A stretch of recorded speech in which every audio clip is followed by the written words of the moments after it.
আপনারা পৌঁছে দেবেন। পাহারাদারের ভূমিকা পালন করবেন।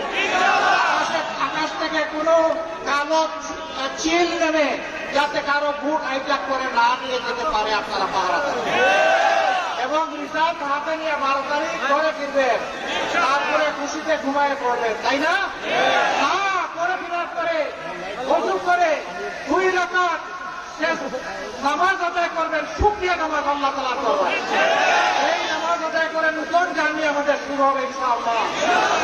আমাদের যাতে আমরা রক্ষা করতে পারি, ইনসাফের ভিত্তিতে আল্লাহ যেন এই শক্তি আমাদেরকে দান করেন। আল্লাহ হাফেজ। বাংলাদেশ জিন্দাবাদ।